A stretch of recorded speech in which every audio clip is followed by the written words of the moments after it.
Blake Lively showed up to a charity gathering on Wednesday night in New York. And honestly, the whole thing is a mess. The nonprofit is called Sanctuary for Families. They support domestic violence victims and their families. And Blake was apparently there, giving a speech. No announcement, no heads up, nothing. Blake didn't post about it on her own Instagram. The charity didn't mention her anywhere on their socials either. You'd think if a major celebrity showed up to your fundraiser and got on stage, you'd be screaming that from the rooftops. But no, total silence. So, a few photos leaked on X. Credit to assholemedia.com for putting those out there. And that's basically the only way we even knew Blake was there. The charity posted about the event on their Instagram. They shouted out their host, Lydia Finette. They gave a big shout out to DJ Spinderella, who apparently brought down the house at the after party. They posted photos of people on the podium. They thanked everyone. No Blake, not one mention, not a tag, nothing. Now here's where it gets interesting. If you go to their website, their LinkedIn, all their social channels, no mention of Blake Lively being at this event. And that's just strange, right? Normally, when a celebrity of Blake's level shows up to your nonprofit event, you post about it everywhere. That's publicity. That's fundraising power. But they didn't, which tells me they weren't exactly thrilled she was there. What I actually think happened is that Blake's PR attorney, Sigrid McCauley, the same woman we saw outside the courthouse recently during those attorney fee discussions, made some calls. She pushed for Blake to be there because here's the thing, Sanctuary for Families was actually outside that courthouse the same day.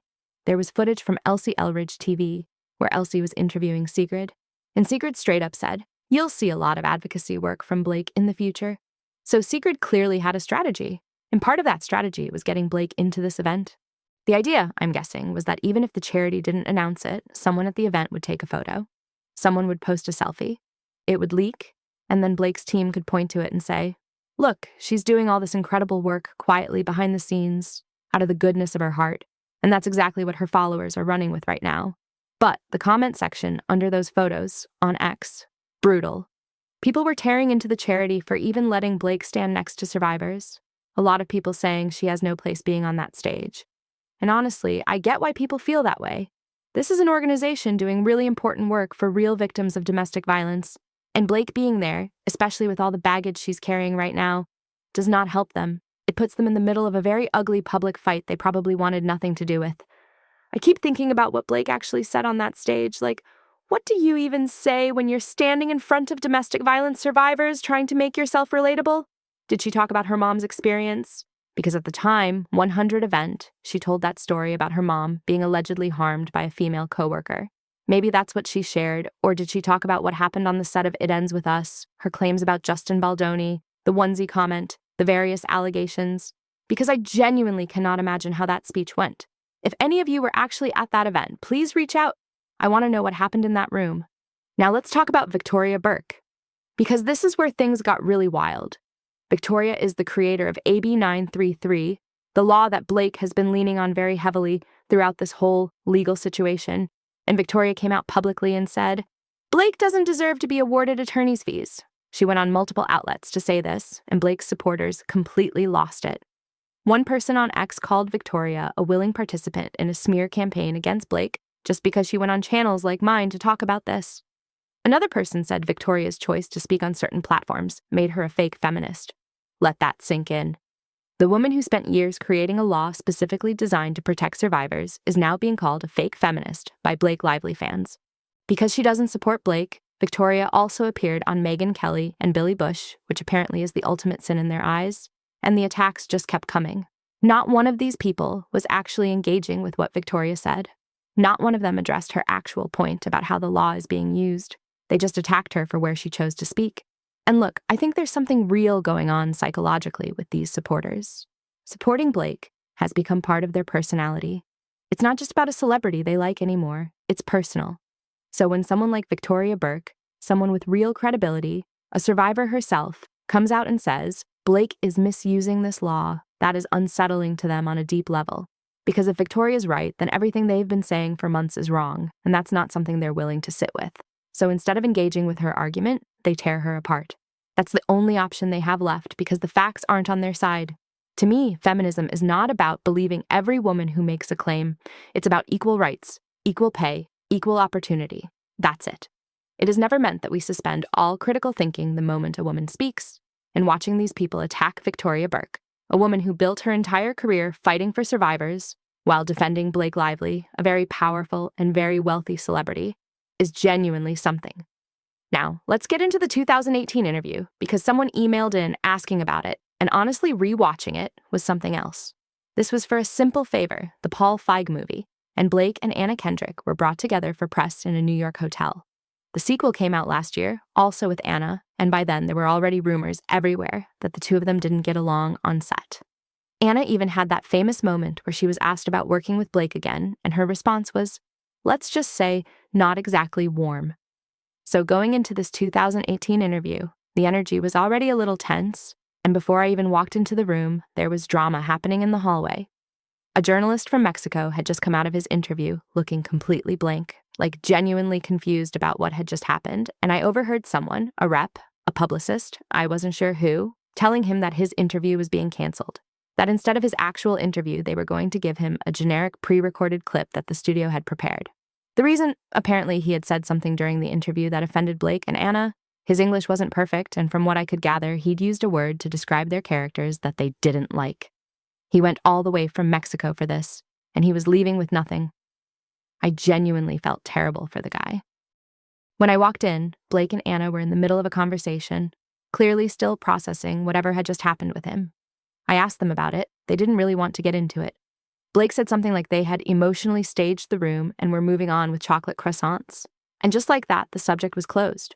I remember thinking, okay, I need to be really careful here.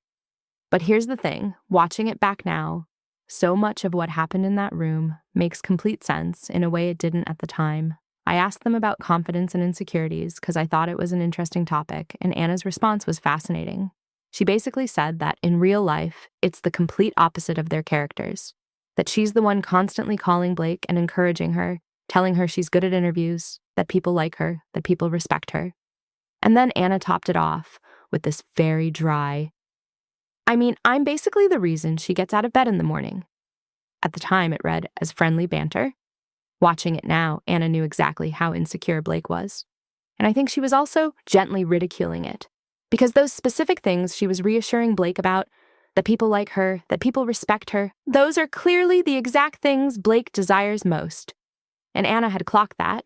The way Anna delivered it with that dry humor of hers, I think Blake didn't even notice it as a dig. But it was. Then Blake made that comment about not being below compliments. Said her mom always says that. And Anna immediately corrected her, pointed out that the expression is actually not above compliments, not below. And Blake's response was to deflect straight to her mom. Oh, my mom always gets expressions wrong. She says smooth as pie instead of smooth as silk. It's just a her thing. Classic tactic. Instead of just owning the mistake, Blake turned it into a story about her mom to shift attention away from herself. Anna just sat there, nodding, very clearly the sharper person in the room and not making a big deal about it. But you could feel it. This kept coming up. Blake admitting she doesn't really understand how social media works, saying her iPhone does everything for her. Meanwhile, Anna is sitting there sharp, quick, landing every joke, and Blake is doing her best to keep up, but she's noticeably struggling. I think this dynamic is a big part of why they didn't get along. Blake is someone who needs to be the most interesting person in the room, and Anna, just by being herself, takes that away from her without even trying. What really struck me rewatching it is how different Blake was compared to our first interview, the famous little bump one. In 2018, she was friendly, warm, no hostility toward me at all. And that actually tells me something important. In the first interview, I wasn't singled out because Blake had a problem with me specifically. I was just the person in front of her that day. That's just how she behaves. She's rude when she feels like it, and charming when it suits her. And whoever was in that room the first time around apparently didn't think it was bad enough to pull the interview. For them, that was just Blake being Blake.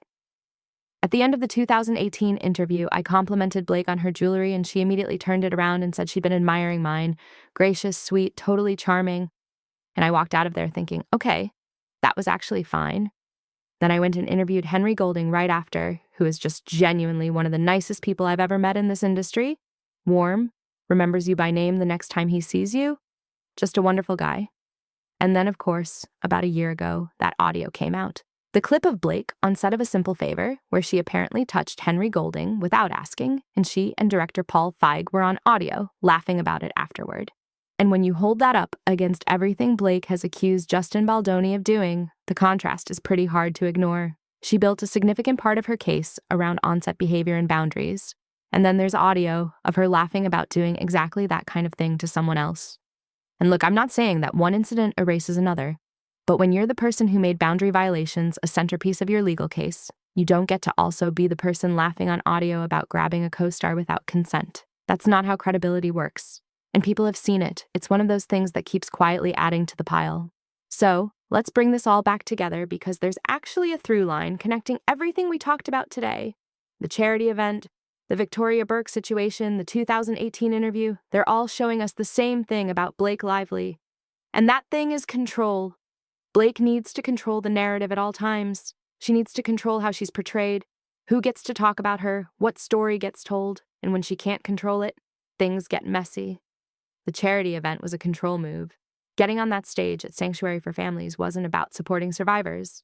If it were, Blake would have been working with that organization quietly for a long time. There would be a history there. Instead, what we got was a one-time appearance with no announcement leaked through photos on X right in the middle of her legal battle. The timing is not a coincidence. Sigrid had a plan, and Blake showed up to execute it. The charity not mentioning her anywhere, no tagging her, not crediting her presence. That tells you everything about how welcomed she actually was. Victoria Burke, coming out the way she did, threw a wrench into that control because Victoria isn't some random voice on the internet. She's the person who built the law. She knows exactly how it was designed to work and exactly how it's being applied right now. And when she says Blake doesn't deserve attorney's fees, that's not a hot take. That's the designer of the bill saying the foundation of the case is shaky. Blake's team cannot spin that easily, and that's why the supporters went straight for Victoria personally instead of addressing what she actually said. They had no other option. And the 2018 interview ties into all of this because it shows you who Blake is when the cameras are rolling but the pressure is slightly lower. She's charming when she wants to be. She's warm when it benefits her. But underneath that, Anna Kendrick was reading her perfectly. The insecurity, the need for validation, the way she deflects when she feels outpaced. Anna saw all of it, and she was just quietly mirroring it back in that interview in a way that Blake never even caught. Watching it now is honestly a little fascinating because you can see the whole thing so clearly. What I keep coming back to is this Blake Lively is not a villain in some movie. She's a real person with real insecurities who has made a series of decisions that have hurt real people.